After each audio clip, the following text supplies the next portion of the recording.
Well, hello everyone, and welcome back to another episode of Pitch Please. As always, I'm one of your hosts, Alex. And I'm Troy, and we're just going to talk about movies that we like or not like, and we'll give you some ideas of what we think worked and what we think didn't work, and then we'll give some solutions on how they could fix that problem if it's even savable or salvageable at this point, and go from there. Yeah, and this is a special next couple episodes because it is Star Wars month. May the 4th be with you. I know this isn't coming out on May the 4th, but we thought it would be fun to do a month looking at Star Wars movies. So that's what we're going to be looking at. So let's get into it on Pitch Please.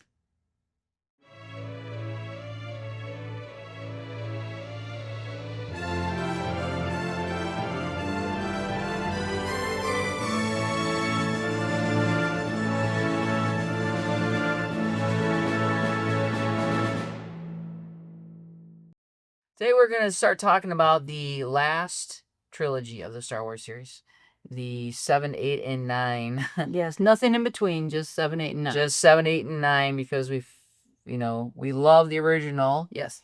And then the second one is Prequels are prequels are and then this is the most recent, and I think it has the most controversial for these as well. So let's talk about 7 real quick. Star Wars Episode 7, The Force Awakens, came out on December 16th of 2015. Produced by Abrams, Brian Burke, and Kathleen Kennedy. Directed by J.J. Abrams as well. Screenplay by Lawrence Kasdan, who's an awesome and amazing writer. J.J. Abrams and Michael Arndt. Cinematography by Dan Mindell. And it was edited by Marion Brandon and Mary Jo Markey.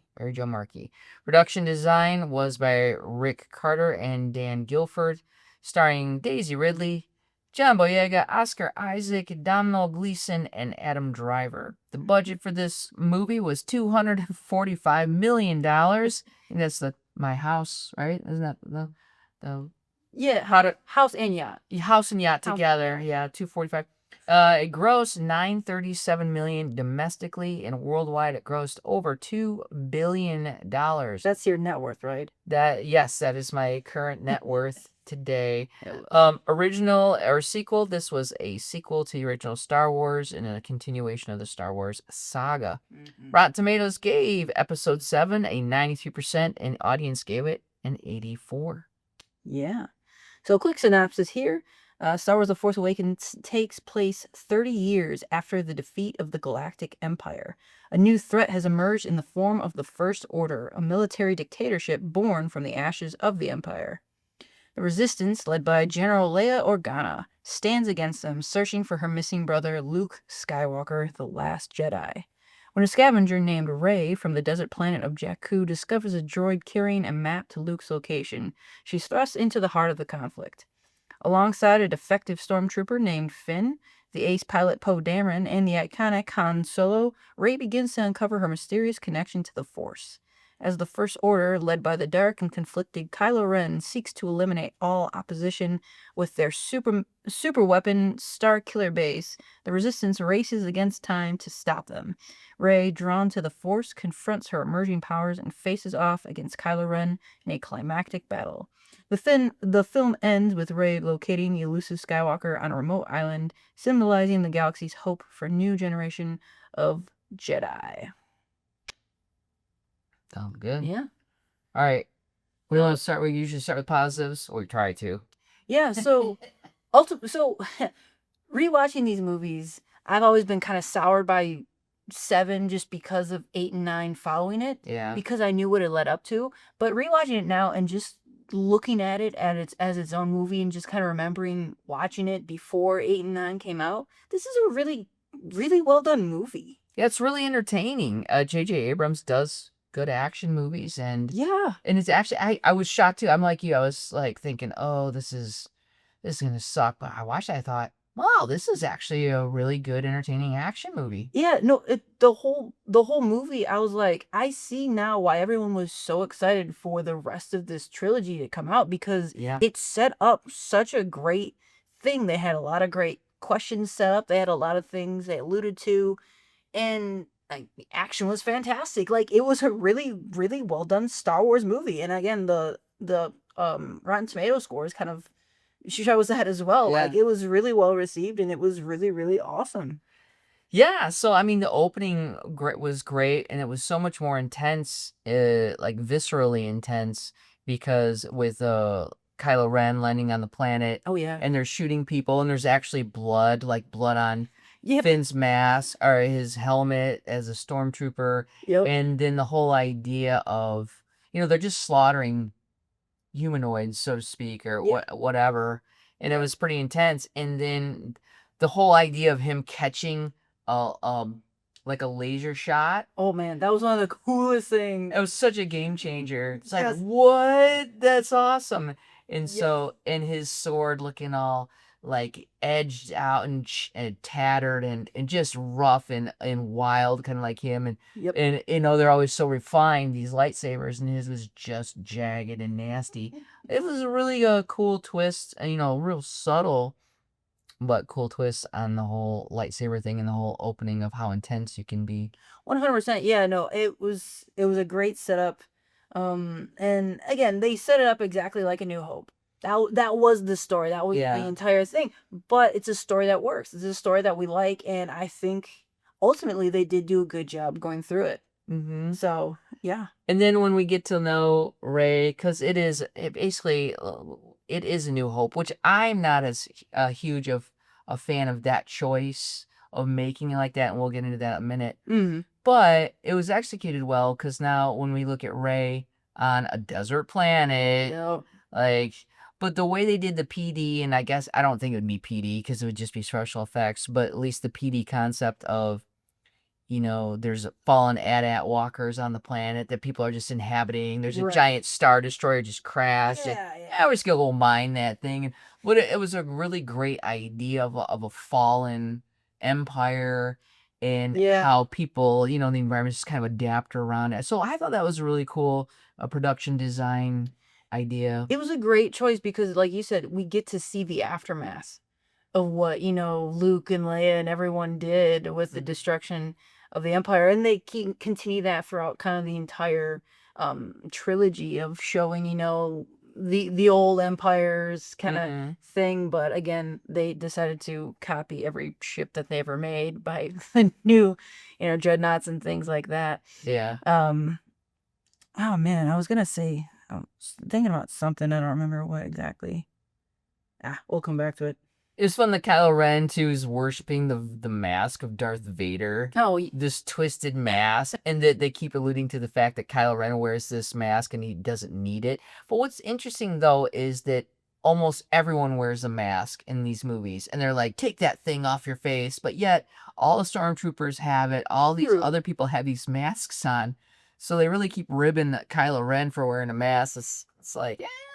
The whole thing with the stormtroopers wearing masks is about conformity. Yeah. You're not supposed to know who's underneath the mask. It's just they're stormtroopers. That's their purpose. And then him trying to hide his face is like, take that off. But I think his intimidation factor goes way down when he finally does take his mask off. Like, he was an intimidating guy. And then we see Adam Driver with this long curly hair and kind of baby face in this. And I was like, oh no. So personally, I felt like he should have, not gotten drawn in by the peer pressure and just kept the mask on. Yeah, keep going forward. It would have helped him a lot more.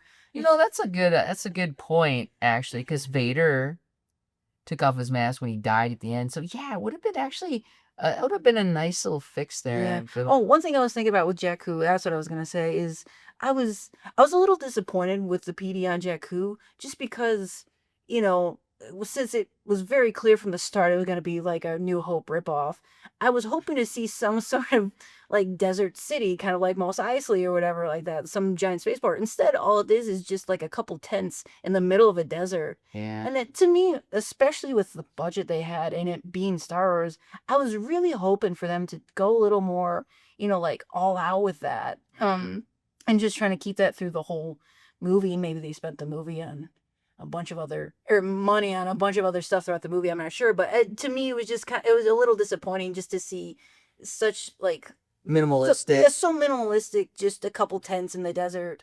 Yeah. It's like an outpost, and like that was it.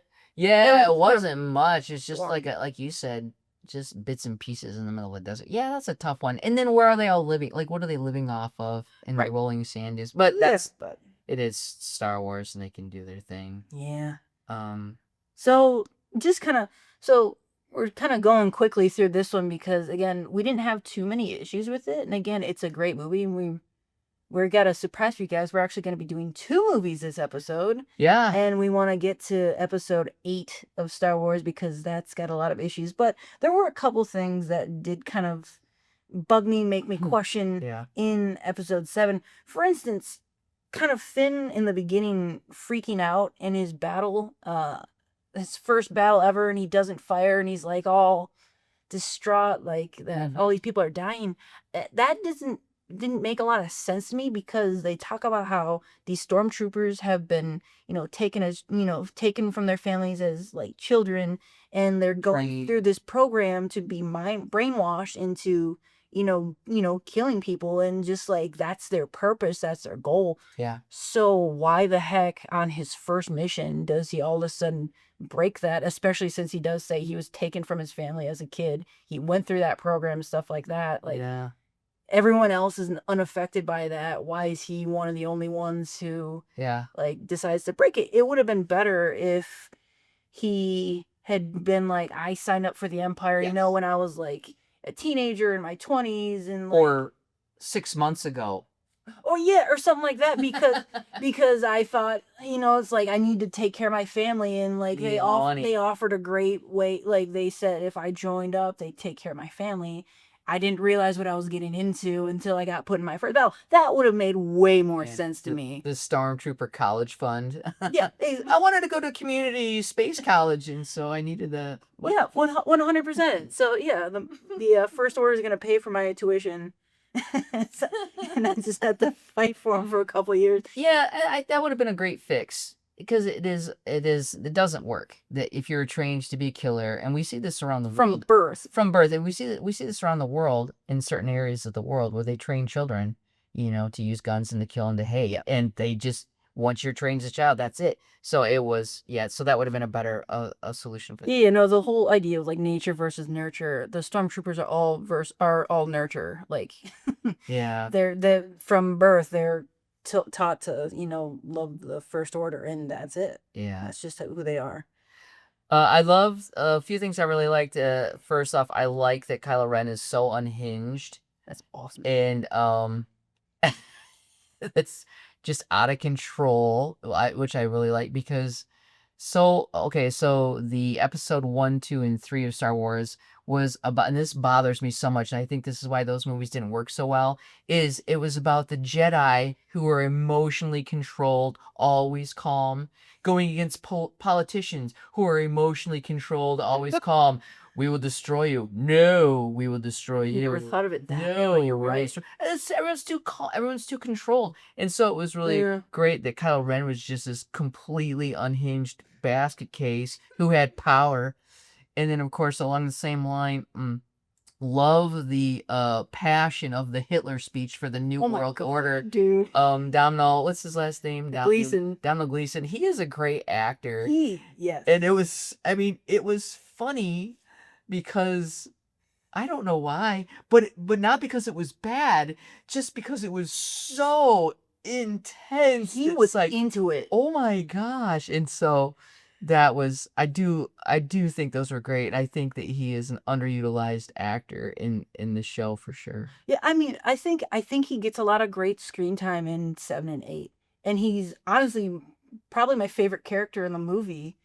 Just because, like, General Hux, just because, like, he is so passionate and sold out for this, and, like, his battle between him and Kylo Ren for power is such an interesting thing. And again, like, Kylo Ren is unhinged and stuff, and he's trying to maintain calm, but then he loses it a couple times, with his anger and stuff like that. So I think he was a great character. That's one of the best movie speeches of, like, the modern era. Yeah. Is that little shouting before they launched the laser of Starkiller base and destroy the Republic. Yeah, just because of the passion and the acting behind it. Oh man, he was into that, and it worked. Yeah. It really worked. We gotta move along, sir. Yeah, there's a couple things I wanted to say just that did kind of bother me a little bit with Kylo Ren's battle, internal struggle with the dark side and the light side. Mm. We're led to believe, he's struggling internally with like becoming a good guy again. And like turning from the dark side and becoming a good guy, and he's like trying to stay in the dark side. That's not how Star Wars works. That's not how the dark side works. It's the Jedi get seduced by the dark, not the other way around. They've never shown it as like the dark side, like the Sith are getting seduced by the light. Well, I mean, but obviously Darth Vader turns at the end. He does turn at the end and he redeems himself, but he wasn't spending the whole movie being like. And originally he was Jedi too. True, but so I mean, he could go back to what he was. Right. Not that he was, because Kylo Ren was like Sith from the beginning. Right. And I mean, I think all Sith start as Jedi to some extent, and then That's a bold statement, sir. They, I think there's been a lot of like corrupted things and just like, and maybe they were picked up by Sith and trained, and I don't know the whole lore of the Star Wars stuff like that, but and just him struggling to be like, let's make sure we stay evil. Let's make sure we don't go back to the light. That to me was just, that was a little far-fetched. I think he should have just been completely sold out. There was no internal struggle until the very end, where he kills Han Solo and he kills his father. And I feel like that would be the moment where he takes off his mask for the first time. That's where he should have taken his mask off. That's true. Is that interaction between him and his dad. And then he does feel something good because his dad's like, I'm proud of you and I miss you. All of a sudden he's like, wait, maybe there isn't all is evil for me. That freaks him out. So he kills Han Solo. But now he's kind of got this inner turmoil to take over through the rest of the movies. And that could be kind of his arc from then on. Interesting. So that was my thought with that. Okay, good. Well, I had issues. First off, I don't think it should have played into to fan service so much. And J.J. Abrams really does this. I like him as a director, but he tends to take a lot of ideas from other things instead of going in a new direction. And the idea of having an open future, because so many movies are big into this prequel crap, which really pigeonholes your storytelling in a terrible way, instead of moving forward into a new direction. And like this had an opportunity to move forward in a new direction. Yeah. And yet they're like, well, let's make it just like A New Hope, because the fans will love it. Well, the fans... And let's make it 30 years in the future. Yeah, like the fans want, lightsabers, but I don't need to have New Hope retold. And so that bothered me a lot. Again, entertaining movie. Yeah. But I didn't need the cantina and the Star Killer base and all the same... Death Star, yeah. The Death Star and all this stuff. But the thing that got me is the whole idea that Luke struggled so hard and so long to be the Jedi. And in this movie, Luke Skywalker's lightsaber calls to Rey. That's terrible. And then she suddenly, unknowing to her, she basically by the end of by the end of episode 7 becomes a Jedi master. Like it took it took him years of training, and all Jedi's years of training to be able to move rocks, to control himself, to be able to do all these things. Yeah. And she is like a lightsaber expert, and she's a Force user, right? And doing all this stuff, and it's I call shenanigans. Yeah. Especially because she beats Kylo Ren, who's been training. And he's like the best of the Sith. Yeah, he's like the best of the best. Right, he's been trained by Snoke, the new Supreme Leader, man who we see is like extremely strong in the Force. Like everything is just like a joke to him because he's that powerful. And he was trained by him. He knows how to fight with a lightsaber and stuff like that. And all of a sudden he gets bested by Rey, who's never fought with a lightsaber and never used the Force. And it's just cheap. That bothered me a lot too. And it bothered a lot of people. It did. Again, yeah, like starting your main character off as like peak performer, there's nowhere to go from there. There's nowhere. It's like you need to like she needs to have like struggled and like barely escaped with her life because Kylo Ren's just toying with her, and like she makes it out barely because Chewie comes in with the Falcon, starts shooting at Kylo Ren, getting him to run away, and then she's able to escape after almost getting killed by him, and now she needs to go find Luke to train Not like, oh, I'm fantastic with a lightsaber. I've learned how to use the Force. I'm gonna go find Luke to train me, even though I don't have much to learn. Like, what does she have to learn? She can grab stuff, and she doesn't even know how she's does doing the it. mind control thing on somebody. She does Like, the mind. What the heck? She doesn't. She didn't even know there was a mind control thing, Right. unless she had watched the earlier Star Wars movies. Right. I guess. You know, like the whole "you will do this." She doesn't know that Jedi do that. She doesn't even. Does she even really know anything about the Jedi besides the fact that they existed? Right.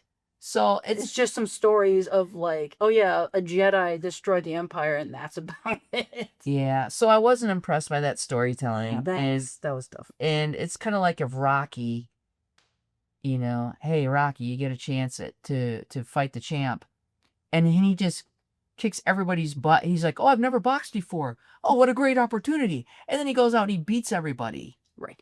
And of course, Kylo Ren. Yes, you can argue. Yes, he was shot, which weakened him. But and okay, so I'll give Abrams and Kazan a little credit because they did knock him down a peg. True. But they didn't they could have took off his arm. He could have lost his arm, and not by Rey either. Like he could have, like a tree could have fallen and tore his arm off or something, and then he's fighting with his arm. So, so shenanigans. Something I was thinking too. It's like they're blowing up this massive facility that he's still in. Oh, he could have come out kind of horribly burned on one side and stuff like that. It's like almost like Vader. Yeah. And then he got that homage to he wanted to become like Vader. Now he gets burned on half his face just like Vader. Like Vader. And now every Sith before him, he's all kind of horribly disfigured. Yeah. Which is the whole point of Sith. They're all destroyed by the power. That's why they're all disfigured and stuff like that. And so if he had just gotten kind of blown to crap in this thing or whatever and stuff like that, and now he's limping trying to catch up, that would have made more sense. Instead he gets a Sally cut on his face with a weird band-aid, and he's got shot once in the stomach or whatever. Yeah. Sure, which he gets over pretty quick. So I'm hitting it what the heck was that? So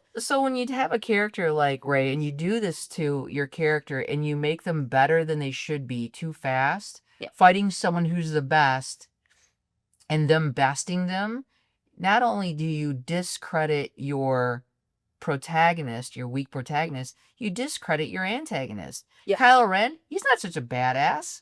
We thought he was so tough. This girl who's never even trained, is equal to the task and then ends up not dying from him. So that what it does is it discredits your antagonist and it discredits your protagonist.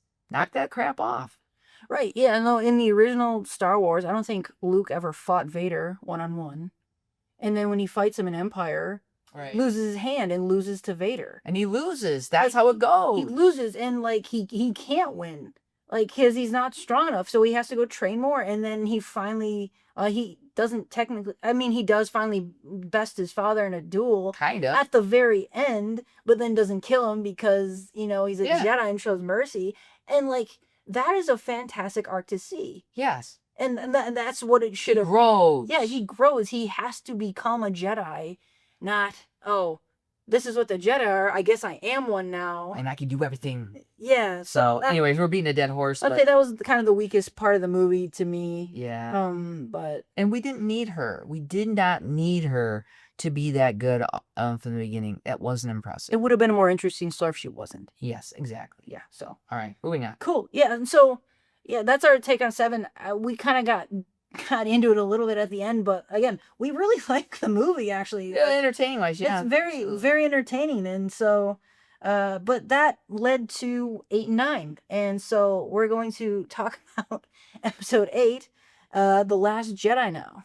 Did you want to do the pitch for the end of No, so we'll end our... Oh, guys, gotcha. Okay. Yeah, we're going to talk about 8 first, and then we'll give you our pitches for 7 and 8, because 7 doesn't really change up much at all. So just... So we'll kind of do it all together, so... All right. Yeah. Star Wars Episode 8, The Last Jedi, was released in 2017. It was produced by Ram Bergman and Kathleen Kennedy. It was directed by Ryan Johnson and written by Ryan Johnson. The cinematography was by Steve Yedlin, and editing by Bob Duxey, I think. Production design was by Rick Heinrichs, which I think we've seen him in a few other things that we've done. Mm-hmm. It stars Daisy Ridley, Mark Hamill, Carrie Fisher, Adam Driver, John Boyega, and Oscar Isaac. This one had a massive budget of $317 million. Woof! That's a lot of money, y'all. Mm-hmm. It grossed domestically about $620 million, and worldwide it did $1.3 billion. So still at the billions, but quite a bit less than The Force Awakens. Like $700 million less. Yeah, no. In profit. $2 billion in profit's insane, but again, $1 billion's not horrible.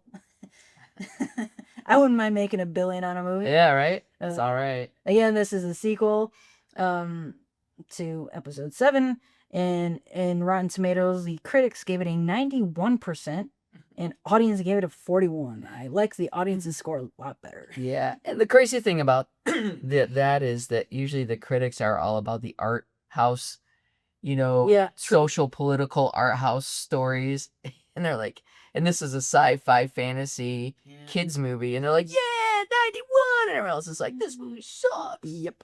So anyway, synopsis: Star Wars Episode 8, The Last Jedi, continues the saga as the Resistance, led by General Leia, struggles to survive against the relentless pursuit of the First Order. As their fleet dwindles, Rey seeks out Luke Skywalker, hoping to bring him back to aid the Resistance and to understand her own connection to the Force. However, Luke, disillusioned and guilt-ridden over past failures, is reluctant to return. Meanwhile, Poe grapples with leadership responsibilities, and Finn teams up with Mechanic Rose on a risky mission to help the Resistance escape the First Order's tracking system. As Rey trains with Luke, she forms a mysterious connection with Kylo Ren. Very mysterious. Mm-hmm. Blurring the lines between light and dark. Their bond leads to a confrontation with Supreme Leader Snoke, who manipulates both for his own ends. The film builds to a dramatic showdown on the salt-covered planet Crate, where the remnants of the Resistance make a desperate last stand. Luke emerges in a surprising way, buying time for the Resistance to escape and reigniting hope across the galaxy. The Last Jedi challenges traditional notions of heroism and the Force, setting a bold and divisive new direction for the saga. Divisive indeed. Divisive indeed. Not acolyte devices, but divisive. Fair enough, sir.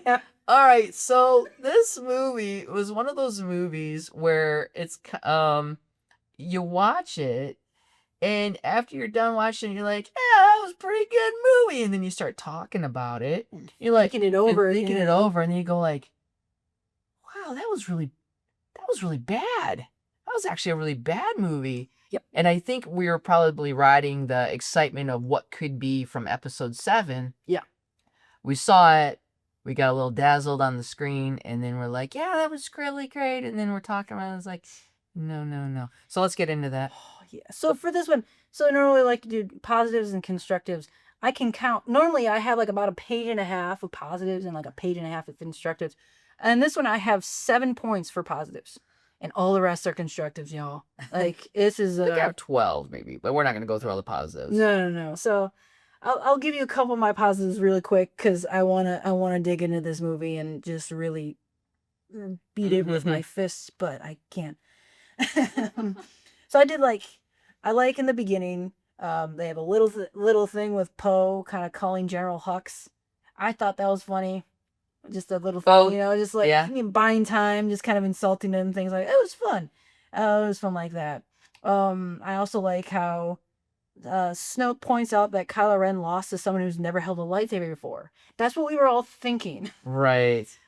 Sadly, I don't think we get a good response of why he lost to someone who's never used a lightsaber before. But at least they make a point to actually point it out and be like, look, dude, she's never fought with a lightsaber before. How'd you lose to her? Right. Again, you discredited your antagonist. Yes. No. I like that. Goodness. Okay, so most of my positives are just the moments of humor, or like Finn is leaking That was pretty funny, yeah. Hux Kylo Ren's on the ground and Hux starts to pull out a gun like he's gonna shoot him, and then Kylo comes Part of the around movie. and then he puts the gun back away. I'm like, that was funny, and That was one of my positives too. Like, I love that. yeah, I thought the fight scene in the Snoke's throne room was visually entertaining Mm. to watch. And how Snoke got killed was fun. Mm-hmm. I thought that worked out well. Yeah. Other than that, oh, the space drifting where they did this in the 8 and 9, I think, where the spaceships come in and then they like Oh, yeah. they drift The around drift and it's like that's pretty really cool. cool. I'll say that does look cool. I did like kind of the red and white effect on Crate when they're driving. You know, it's like plumes of red on top. That was cool. That was a really cool visual. Visually cool. I really like that visual and stuff like that. And honestly, I did like how clever and powerful Snoke is set up to be. Yeah. You know, we see him just like toying with Gray, like, you know, just, you know, the flick of his wrist, she's sent, you know, flying across the room, and like he can just like, again, he's unaffected by anything that she could bring against him or anyone. Yeah. So that was, I did like that. I will say it, you know, it was fun seeing Ghost Yoda, you know, sure. That was fan service. Oh, yeah. Complete fan service and Yeah. stuff like that. But, you know, you love Yoda, so I just want to see that, and that's about it. My last positive is I did like it when they trained all their guns on Luke and just went nuts, like, and and you know, and he's standing there, of course. Yeah. And so to me, that was kind of a sweet moment to have. That was good. Everybody fire at that guy. And so anyway, I did like that too, yeah. enough of our, those are our positives. That was it. Total. That was all of them. Let's get into it. And yeah, all right, let's do it. You start. Let's tear this sucker apart. What the heck is up with the world's slowest bombing run? That's the stupidest thing. It's like they're trying to, it's like, okay, Trying Ryan. to build tension without actually. Yeah. So Ryan Johnson I liked from Looper. I thought he did a great job with Looper. That was Ryan Johnson? Yeah, Ryan Oh, Johnson yeah, that's did a Looper. fantastic movie. I think Knives Out is a lot of fun. We might want to do Knives Out. There's some definite issues with Knives Out that I have. Yeah. But they're entertaining. But like, dude, it's like I see him thinking like we should do something from World War II, like bombing runs, right? And then a few other things, you know. And then he gets into the whole ship thing, like, and then we should do something like in ancient days when ships would drift apart. And those concepts sound great in a group of people who want to kiss your butt. Yes. Are you serious? We have bombers that go like 3 miles an hour and they drop space bombs? Are you kidding me right now? That was so bad. Oh my gosh. They're just So- getting picked off. You wonder why they're getting picked off? Because they're like, We're almost there. It's like, you know, we still got 3 minutes to fly, but we're almost there. Like, and were they magnetic? Like, how does it work when there's no gravity? yeah, true.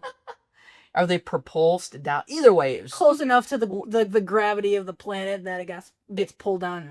it was embarrassing and terrible. Well, my question is, why would anyone make a ship that slow? Right. You know, it's like, it's Star Wars. Like, you're in space. It's not like you're necessarily weighed down Right. in the vacuum of space. It's like you just put a couple propulsion things on it, because all these people should know they're going on a suicide mission if you're in a ship that slow. So, So like, they put all the criminals in there. these are the guys we haven't trained yet. All you gotta do is push a button and let them go. That's it. Well, and then whatever they're bombing has to be slow enough. Like the Star Destroyers could like move out of the way, and now they're like, oh, no, we've got to move. We're gonna move. Oh no, we gotta move. It's like, okay. Anyway, we're going on. We got a lot to talk I'll about. say, not to mention, they have like a gigantic just spot where if you blow it up on this giant ship, it'll blow up the whole ship, Right. and it's just out in the open. Like, It's a target. Wait, big what? X on. literally, it had like a dot in the center. It's like hit here almost. Yeah. That was so weak Yeah. or whatever. Oh man. Okay, Luke throwing away his lightsaber when Rey hands it to him. What the heck? That was a gut punch to every Star fan ever. Yep.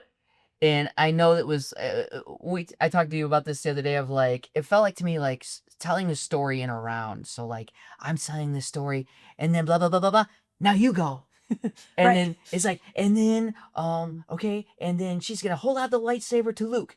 Your turn. And then you're like, okay, well, how can I make this different? And then he throws it away. That's a great idea to go with. No, man, like you literally cannot do that. That breaks. and then it breaks the whole concept of Star Wars. Yep. Luke Skywalker denying his lightsaber. Bull crap. Like, it was such a slap in the face of every Star Wars Pissed me fan. off so much. And I mean, like, we can rant about this for 4 hours. Oh yeah, and I think a ton of my constructors are just loser. Luke sucks. Yeah. He's a bitter quitter. That's Yep. what I have down. I like that one. He's a bitter quitter. It was so bad. He went from hero to zero. Yep. Like, in light speed. Yes. You know? And he's bitching and he's complaining, and you know, we won't need to go into all of it, but like he's run away. He talks about how he's afraid and how he lost and how he didn't measure up, and he's never going back, and he's drinking milk out of this stupid alien's boob. And he's like, oh yeah, this is good, in your face. It was such terrible direction. It was terrible writing. I felt bad for Mark Hamill, because in interviews he's talked about like how he almost had to do special forces, you know, training, you know, so that, I mean, he didn't really do that, but like just to like call himself like, okay, I know this isn't the Luke Skywalker that I'm supposed to be. It's Ryan Johnson's Luke Skywalker. Just go with it. Just go with it. Yeah, no, I think he's talked about in interviews how like he basically was like, I couldn't think of him as Luke Skywalker. It was like his weird older brother Hank Skywalker or something. He's like, I had to think of him as a completely different character because he was a completely different character. Yeah. And that ruined everything. Yeah, because the whole point of Luke in the original trilogy is like he wants to help. That's his goal. He wants to do everything he can to help the Resistance, save the galaxy and stuff like that. He's not really deterred by failures. In fact, he tries to train himself to get stronger from his failures. And then in this one, it's like, I failed once, so I gave up and ran away. What? It's terrible. No, that's not Luke Skywalker. He would never do that. No. Ever. No. Unless Ryan Johnson tells him. Unless Ryan Johnson tells him to. Anyways, that was so disappointing. And by the way, I'm going to do a throwback to 7 and 8. Okay, so again, fan service. Yep. Luke, Leia, Han, Chewie, C-3PO, R2-D2. Yep. I didn't need to have them back in the new Star Wars series. Falcon. The Falcon. I didn't want to see my childhood heroes, young, strapping, beautiful Leia, you know, guys who won these wars, come back as like late middle-aged old people. They're not even middle-aged, they're old people, overweight, old, used up. Like, I did not need to see that because it kind of ruined it, you know. Let's just start. I've started with a new story. Anyways. Yeah, but we got Luke. He's old. He's very angry at... Angry. I don't know how he didn't go completely Sith. Like, he's that angry. I'm like, what the heck? And like, he wants the Jedi to end. Like, dude, the Sith clearly aren't ending. Yeah. So why are you just being like, okay, galaxy, just have at it. I'm gonna not train up new Jedi because I don't think they should exist, and then the Sith can just take over because I don't care anymore. What? No. Right. Jerk. And then I'm going to fast forward a little bit because we got to get to the whole fuel thing. But then later on, he goes to burn down the Jedi Temple. Yep. With all the books in it. Yoda shows up. He's like, I'm going to do it. I'm going to burn it. I'm going to end everything. And then it does burn. And he acts surprised and upset. Wait, it's burning with the books inside. And he like goes toward inside. All right, Ryan Johnson, what the hell does your character want? Does he want to destroy it or does he not want to destroy it? Like, you can't have your characters be all ambivalent. Like I'm gonna kill my dad, Han Solo. Yeah. And then, oh no, I killed my dad, or I'm gonna destroy the Jedi Temple. Wait, it's destroying. What's happening? So, what were you gonna say? Just that, and I was gonna say too, like, he thinks the books are in there, and then we find out later that Rey completely stole from him and like just has them in the Falcon with her. Like, okay, shenanigans. So she's a thief too. So she's a thief.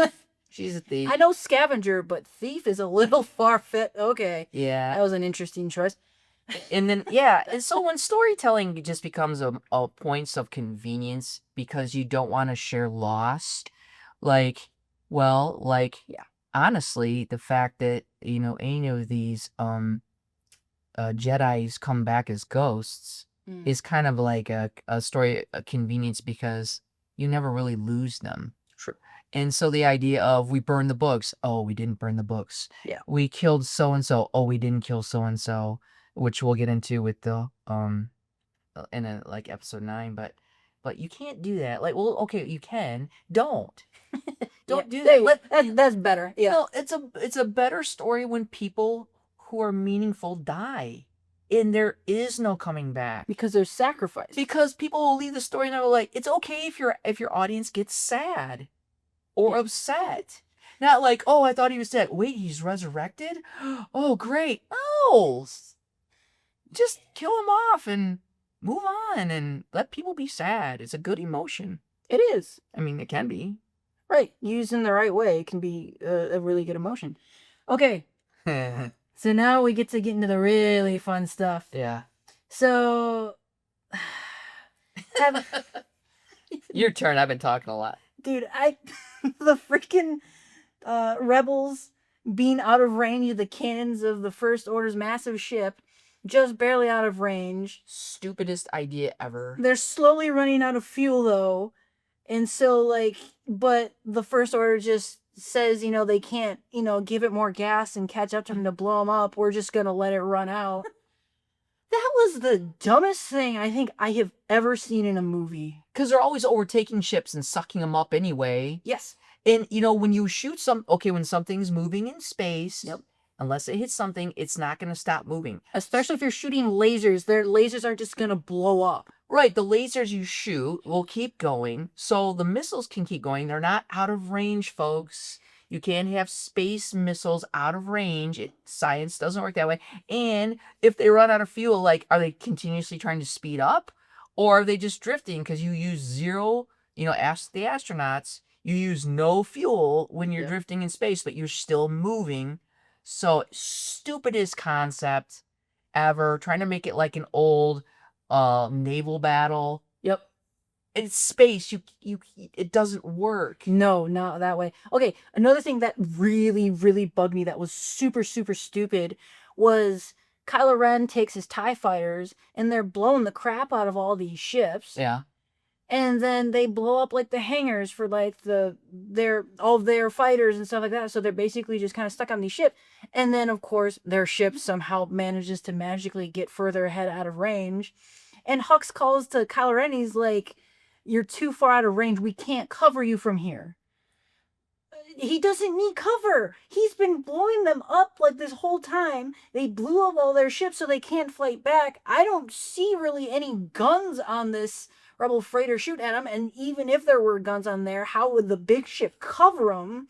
Why did he not just let Kylo Ren and his TIE fighters just blow them all to smithereens that far out? Why'd they call them back? There's no cover in space. How could you cover someone in space? Yeah. To me, that was so dumb because it's Kylo Ren could have ended the movie there and the resistance right there by just blowing them all up with him and his TIE fighters, because that's what they were doing. Yeah, they needed a better way to cause them to move forward without getting attacked or whatever. Yeah.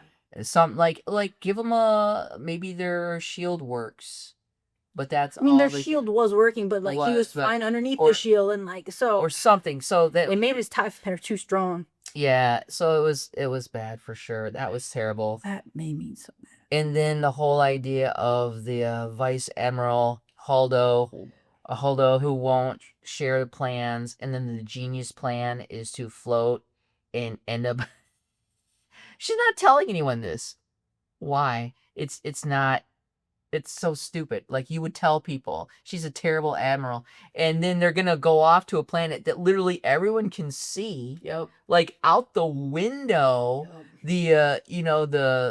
The bad guys can see it. The good guys can see it, and we're gonna sneak off to that planet over there. We're gonna have a cloaking device. Yeah, we're gonna do a cloaking device over our little ships and fly there, and they'll never know. They'll never know. And it's and then you would tell everybody that so they could prepare. Right from the get. But it's a stupid idea. Well, my question too is, why did it take so long for them to figure that plan out in the first place? They spend half the movie not telling anyone the plan, they're planning something, and then the plan is to just, load up the transports and go to that planet. It's yeah. that takes all of maybe 5 minutes. Yeah.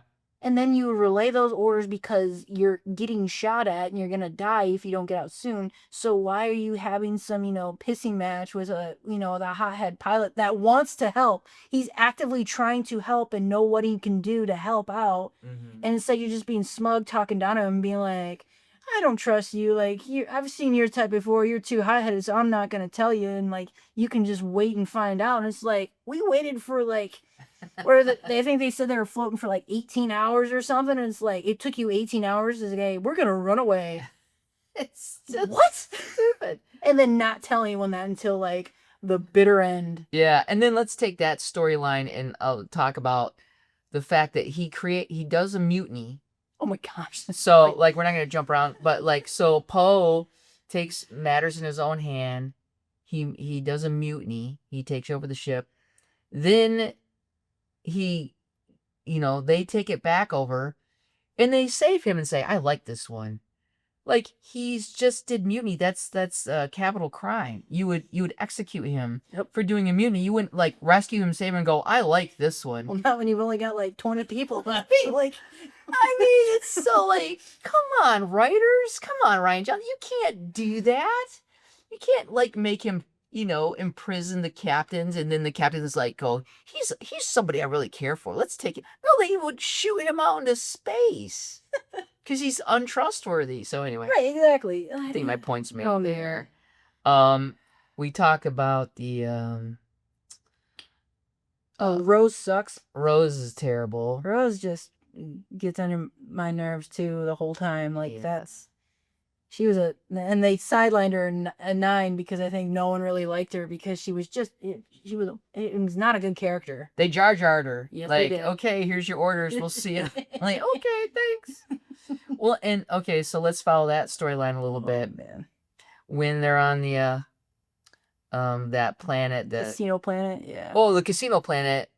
Yeah, and that was pretty kind of woke, and all the rich are all terrible, the poor are all righteous. Well, that's when they introduced to this concept of gray area and gray area. So there's no gray area. Oh, yeah, go ahead. Star Wars is all about good versus evil, Mm-hmm. the rebellion versus the empire. That's what it is. It's like it is stark contrast, black and white, good versus evil.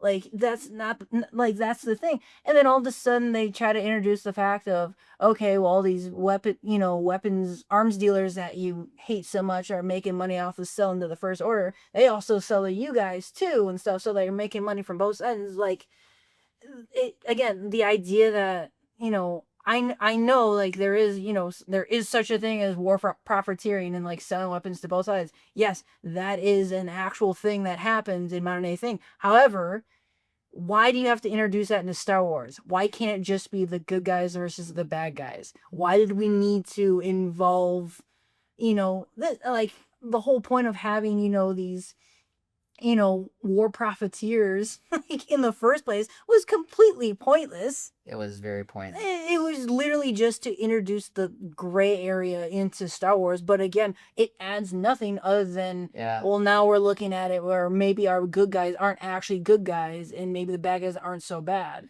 What the heck? So they really took this movie to just torch the whole concept of Star Wars, like you just said. Yeah.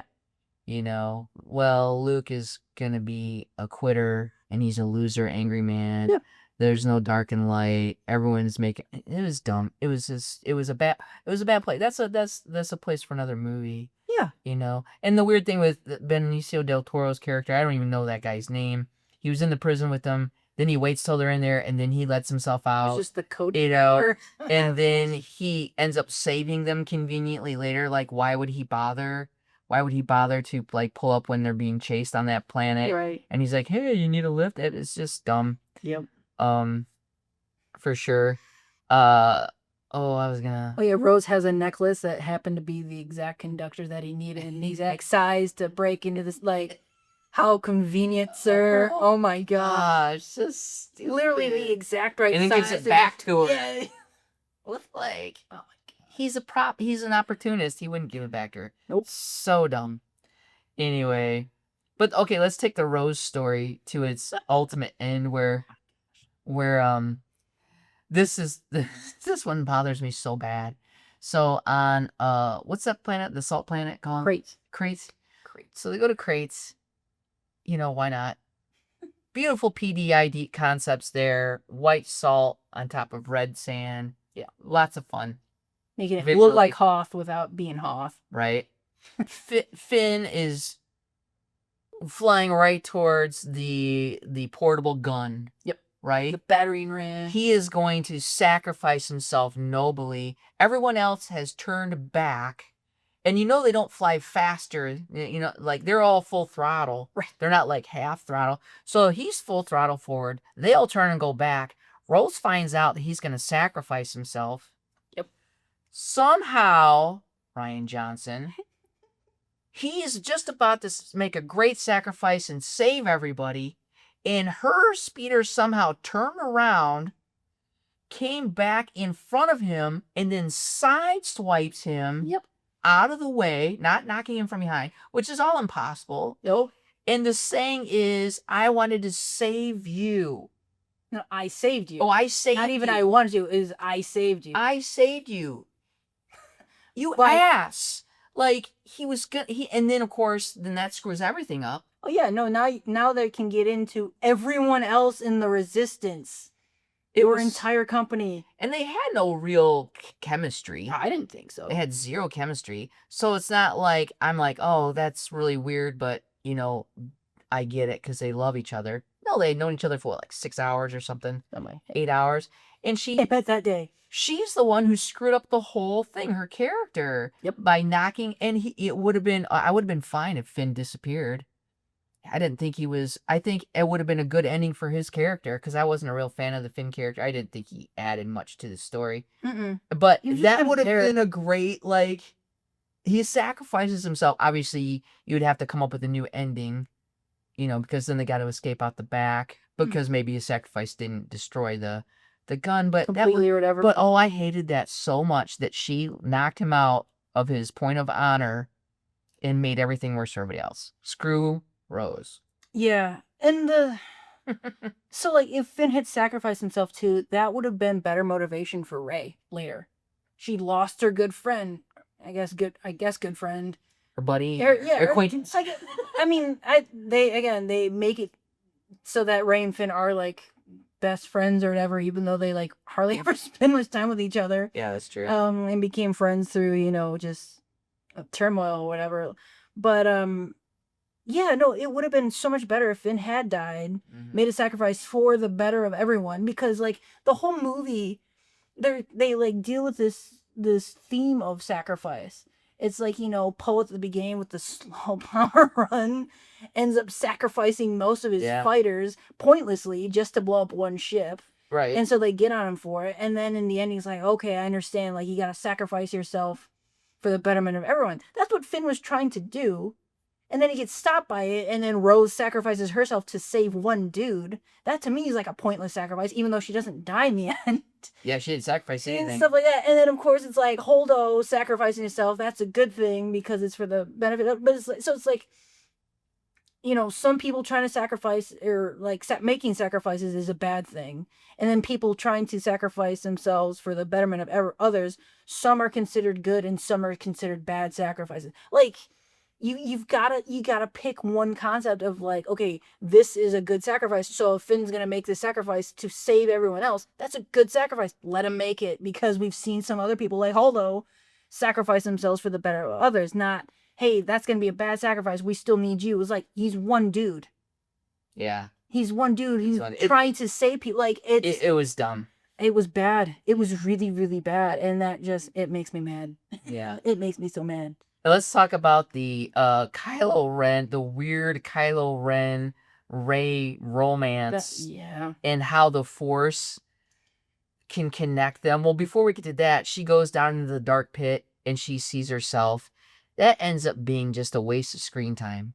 Yep. It's a dead end. It gives us no information. It was stupid. Yep. They could have had her see something or do something that a solution to that would be she sees something that she doesn't understand that would come back in 9. Not, I saw myself. Okay, we just wasted 10 minutes of screen time. Yep. But the Kylo Ren, and then those two connecting and having some sort of like, can see each other, but they can also like reach out and touch things in their world. And as we see Through in the episode Force. 9, Yeah. through the Force, they're gonna actually do fighting through this mystical BS. Yeah.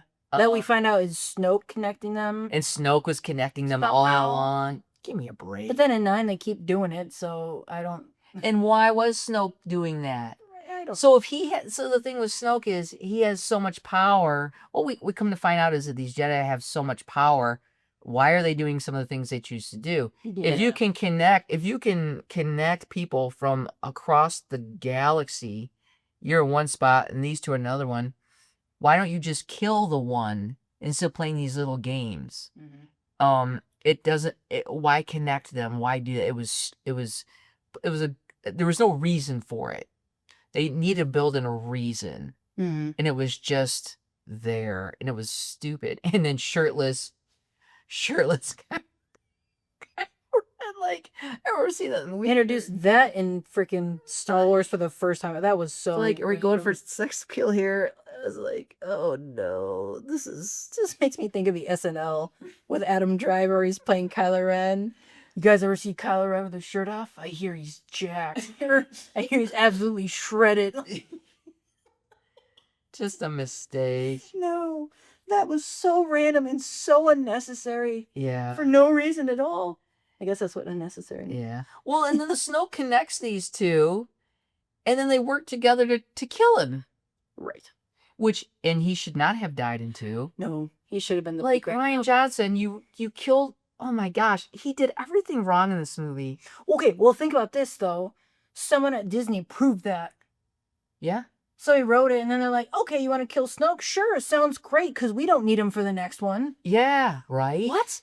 So somebody signed off on that script and was like, "Okay, that sounds great. Let's make it that way." They weren't like, Yeah. "Whoa, hold on. We were building up to Snoke being the next like Palpatine. Yes. You can't kill him off here. Like he's got to get away somehow." They're like, "Okay, yeah, I like that. Let's kill him off." So stupid. It was such a wasted character because again, he was so powerful. It would have been awesome to see them have to figure out how to defeat this new emperor who's like unstoppable. Mm-hmm. It would have been so much better Yeah. if he'd stayed alive. But anyways, this movie just screwed up everything. Right. The whole thing was Rey's parents too, being no one. Yeah, being no one. Like, then they were somebody. And not. That was just a misdirect. Playing it up that she was some scrappy nobody when she was a somebody in episode 9. Mm-hmm. Oh yeah. So Rey and Luke kind of fight each other on Luke's planet. This is kind of jumping back a little bit. And it's in the dark in the rain. And it looks like a semi-interesting fight. They should have used lightsabers. They didn't use lightsabers. They're fighting with their sticks. Oh.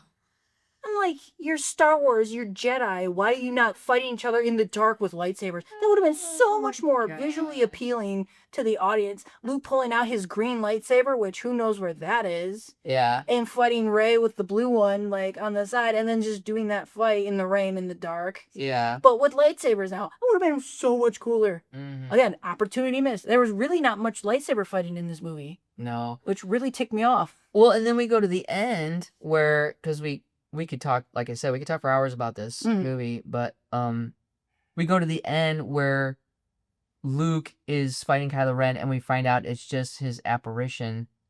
Yeah. Well, that was kind of that misdirect. I didn't like that either, because I wanted Luke to be Luke, and I wanted him not to die in a rock and then oogway away. Yeah. Like he should have died fighting Kylo Ren in person. Yep. And it would have been really sweet if that was if that was really Luke being shot at, and he had so much force going on that all that firepower couldn't hit him. That would have been awesome. It just turns out he wasn't there. He was literally telephoning it in. Yep. And so again, man, like, just don't do that with your characters. Have your characters be there. Like, even the whole Rey and Kylo Ren thing, they're not even together. They're like in a phone conversation through the Force. Yeah. Just don't do that. He should have died on the battlefield. Yeah. not on a rock peacefully and just evaporate. Yeah, it could have been the Obi-Wan thing. Strike me down, I'll become more powerful than you could ever imagine. Like, Yes. and again, that sees the sows of doubt into Kylo Ren again. It's like, well, should I strike him down or not? And then, yeah, it would have been a complete rip-off callback, but But it would have been better it would have been better. than him just dying alone in Yeah. a rock, far off in the distance. Okay, well, we have plenty more to talk about for this movie, but we're just gonna. I think we've effectively gone through most of what I wanted to rip on. Yeah, the big ones. There's a whole bunch of little ones in Oh, here. yeah. But this was approved of by Disney, and it's just it basically. I don't know if Ryan Johnson like literally hates. I feel like he hates Star Wars, Or has and never seen it. This was a big FU He could to be, yeah. everybody, or maybe he had an old girlfriend that was a Star Wars fan, like a cosplayer or something, and he's like, "Oh yeah, I'm gonna write this movie." He's like, "Screw you, Luke's a loser. Everyone's gonna do this, do that." Oh my gosh! So anyway, You're leaving me. and then screw over and maybe because he didn't get to technically do the next movie 9, he's like, "Well, I'm gonna make it so that I'm." Since he can't do the next movie, I'm going to make it so that they're going to have to, do something. I'm going to kill off the bad guy in my movie.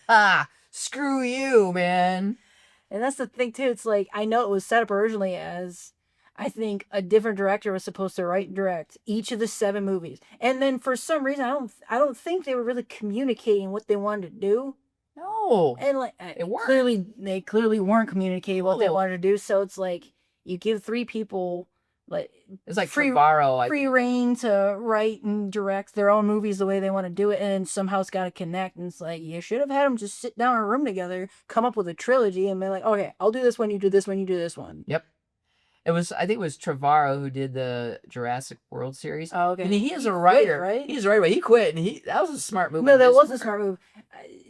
Yeah, no, it's so bad. Because again, and this movie, I think, got Ryan Johnson like, he was going to be able to do his own trilogy. I think he still is. Oh, Star Wars. I thought they canceled it. Maybe he's still going to do it. Yeah. I don't know. They keep going back and forth. They do. Is he going to be able to do one, or is he canceled? No. Don't know. I hope he doesn't get to do one, because it's nope. He torched his Viking ship. It's over for him, in my opinion. All right, cool. So down with the ship. Yeah, you went down with the ship. Down with the ship. But so yeah, now it's time to do our pitch. So again, we did go over 2 movies in this one. We're gonna try to we gave ourselves some rules for this. We're gonna try to repitch the whole trilogy to an extent. And our rules were, we have to use the characters that were already established to make this story. So Rey's still in it, Finn's still in it, Poe, all those guys. Old Luke, old Leia, old Han, old Chewie. Yeah, so that's kind of the thing we did, because, we could easily just write our own Star Wars trilogy. I'm actually in the process of working on my own Star Wars trilogy, and like, I'm in the process of writing the first script for that, and I think it's pretty cool. I don't want to talk about it though on the internet, because Disney would probably just be like, "Hey, that's a semi good idea. Let's ruin it and make 3 more that'll piss everyone off." Fair enough. Yeah. So for episode 7, again, we liked it quite a bit, actually. There's just a couple tweaks that I wanted to make just for the setup, but like the ultimate plot and story of it would stay pretty much the same. The only couple things I wanted to change was that Kylo Ren would be, again, completely engrossed by the dark side. He doesn't take his helmet off until the very end, when he faces Han on the bridge, which I think I talked about in kind of my fixes for that. And then like this confrontation with Han makes him kind of feel something inside, like light side kind of peeking through, which he carries then over into 8 and 9. And then the other thing I would change is that Rey isn't just waiting on Jakku for her parents. They left her at an orphanage, and then when she was old enough, she went out to search the galaxy for him. Because I guess something I forgot to mention that was an issue of me for 7 was that Rey is like, I'm a pilot, yet we never see her fly anything. She never talks about practicing on anything. And now she's like a master pilot, with the Falcon and all this stuff, no ships. It's like taking a ship apart does not make you a pilot. Right. Knowing where the pieces of the ship are, it's like it makes you a good mechanic, but not a pilot. So I think to establish that she is a pilot, she's been searching the galaxy and she's been flying around for years, but she can't find out who they are. So she makes a stop on Jakku for fuel and supplies, and that's when she runs into Finn and BB-8. And they're still trying to capture him. Rey offers to get them away on her ship, but then her ship gets blown up, which forces them to steal the Falcon. That's a way better opening, because like you can't just say I'm a good pilot but not pilot anything. Yeah, she's not real. I mean, she could still be a scrapper, but she's more of a drifter. Yeah, searching the galaxy for her parents, who's like that's the thing she wants the whole movie. And then again, everything else from then on would be like the same. Yeah. So there's a saying I have, and it's like a bored character is a boring character. And so when she was on Jakku in episode 7, she's just bored. She's sitting around, walking in the sand, doing nothing. A bored character is a boring character. So making her an actual pilot would prove a lot more things to pan out better in the end anyways. Yeah. Good. So that was episode 7. Pretty much the same. Yep. Just a couple small tweaks. Just a couple small tweaks that would improve it. Yep. And then let's go into our repitch of episode 8. Did we give this one a name? Nope. Well, we'll just call it episode 8. Yeah. Okay, so here's the repitch for episode 8. Rey travels to a remote planet where she finds Luke Skywalker, who has been hiding while training a new generation of Jedi. She tells him that Han Solo has been killed by Kylo Ren, Luke's nephew. Moved by the news and sensing Rey's strong connection to the Force, Luke agrees to train her. He introduces her to his group of around 100 young Jedi, we're thinking, who are still in training.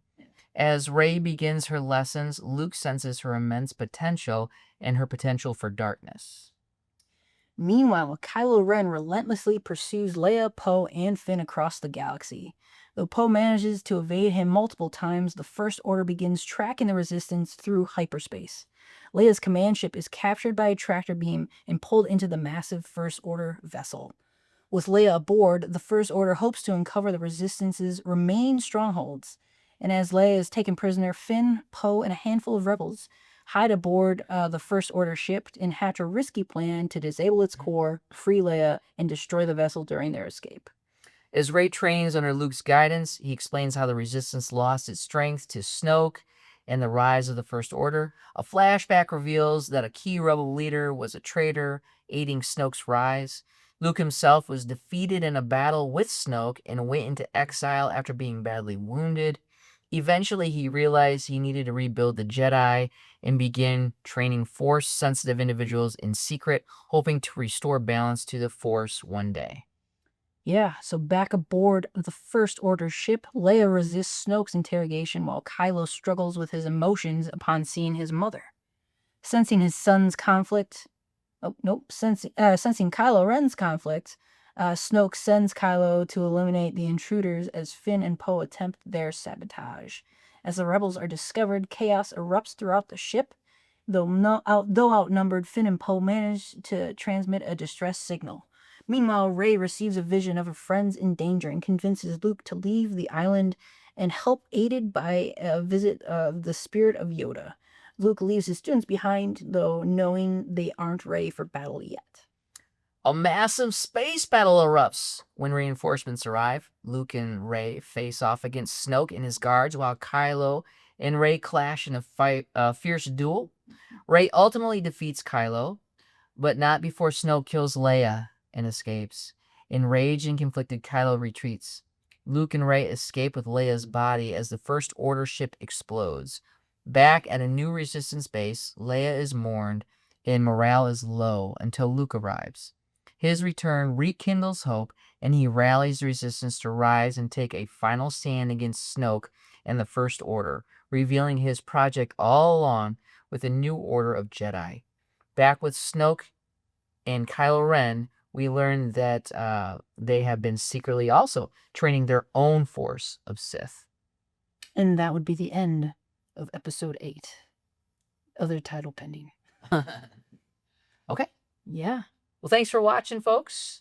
We love talking about movies, and again, they made their movies, and we didn't like We No. didn't like this one very much at all, but maybe you did. Maybe this is your jam. I don't know. Well, thanks for listening. Thanks for tuning in. Next podcast, we are going to wrap up this trilogy and do episode 9. Yes. So make sure you tune in for that, and make sure that you like and subscribe. Make sure you share these links to or with your friends, and keep coming back because we love having you and we love doing this. It's a lot of fun. Yeah. Thanks again for Pitch Please.